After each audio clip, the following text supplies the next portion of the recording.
Hello, welcome to Sound and Fury Book Reviews. As usual, I am Tina. Today I'm doing a book review of The Country Under Heaven by Frederic S. Durbin. This is a book coming out May 13th, 2025 from Melville House. It's a kind of Western, historical fiction, horror, fantasy. I received a copy from NetGalley in exchange for a fair review. Haunting and mesmerizing, The Country Under Heaven is a somber and surreal story that holds your attention in a tight grip. What is it about? Set in the 1880s, the story follows Ovid Vesper, a former Union soldier who has been having enigmatic visions after an explosion at the Battle of Antietam. As he travels across the country following these visions, he finds himself in stranger and increasingly more dangerous encounters with other worlds hidden in the spaces of our own. Ovid brings his steady calm and compassion as he helps the people of a broken country, rapidly changing but still reeling and wounded from its civil war 2 decades earlier. He assists with matters of all sorts, from odd jobs around the house to guiding children back to their own universe to hunting down unnatural creatures that stalk the night, all the while seeking his own personal resolution and peace from his visions and the war that changed his life. This epic journey across the American West with Ovid and a surprising cast of characters blends elements of the classic Western with historical fantasy in a way like no other. I normally don't read that little tagline thing at the end, but I thought it kind of actually was very good at kind of explaining kind of what this book is. That being said, the cover doesn't really convey the serious tone of the novel, I will say. While I like the cover, it did drew me in. It's what I chose to read the book. It feels kind of like rompy to me. I honestly expected this book to be more in line with like the Cowboys and Aliens movie kind of thing, than a serious contemplative novel, because it's 100% dead serious, and it manages to balance the eldritch monster weirdness with the Western setting without making either feel hokey or silly.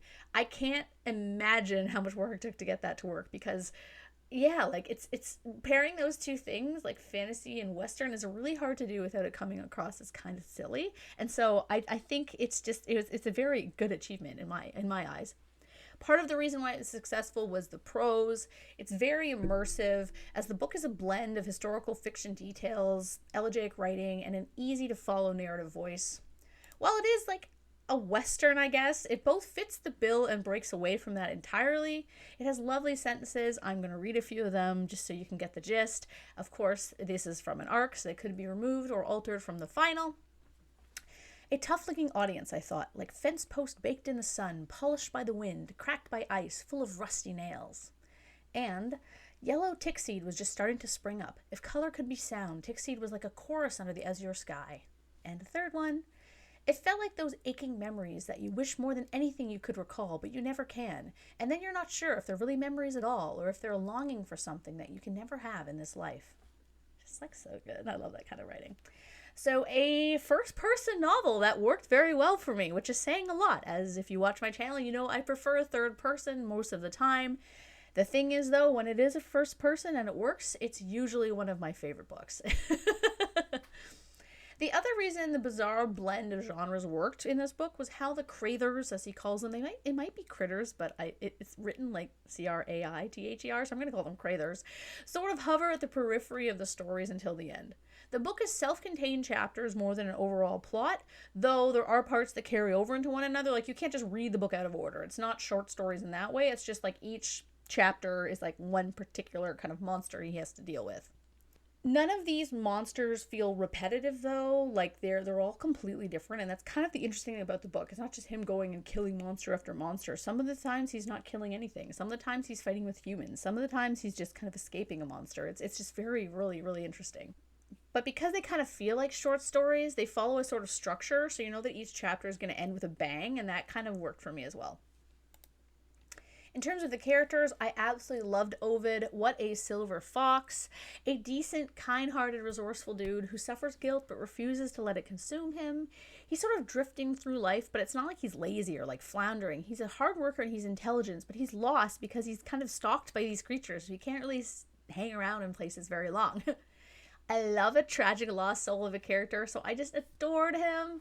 He also didn't share any of the gross racism and sexism of the time period, and in fact calls out stuff that other characters say, but not in a way that felt anachronistic. In fact, he serves as a reminder that the type of privilege, that there were privileged people back then who tried, actively to stop slavery and help women obtain rights. There were allies even back then, and I think that that's an important thing to remember, and I don't think that him being a character like that is unrealistic, because people like that did exist. The setting was also really interesting because normally when you think of westerns or historical fiction, you think of like a sausage fest with dudes running around shooting one another and saying questionable things about indigenous people. But this book doesn't have any of that. In this vein, it's less a western than a historical fiction. What I really appreciated was, despite how Ovid is sort of a lone wolf and spends a lot of time with men, there are strong women characters in the novel, including a couple where a woman is a breadwinner and her husband is a house spouse. That was awesome. There's even a scene where he cleans up the dishes while she's preparing notes for her class the next day as she's a teacher. And this is approached with such nonchalance, as if it's not an uncommon thing, and not even commented on by Ovid. It's just like mentioned in passing to set the scene, and I appreciated the normalcy of that so much. The depictions of the Craithers, the action scenes, and the horror elements are fantastic. We get shootouts, creepy caves, mysterious monsters, and a wind ship, which is probably going to win my favorite boat of the year when I do my wrap up at the end of the year. Yes, I have a category for a favorite boat. I thought the entire thing from beginning to end was absolutely fantastic. I loved this book. Now, while the Craithers are purported to be real, a part of me also wonders if they aren't a metaphor or allegory for trauma and grief. It seems the Craithers picked up for Ovid around his time in the Civil War, which is a horrific time in history and specifically for him. And given he travels around the USA and there seems to be bizarre creatures or events occurring everywhere around there and everyone is affected by that war, perhaps the Eldritch Horrors are residual collective PSD? I don't mean this like literally, but perhaps that's kind of what the story is meant to represent, that the horrors of war for soldiers and citizens can stalk like a monster well after the events have passed. Maybe, maybe not. A rich, engrossing novel. I absolutely loved it. I will totally be buying a physical copy for my favorite shelf.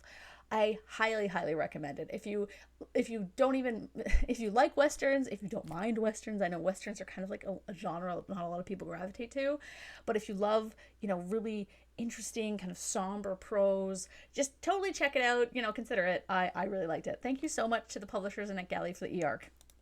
That's great.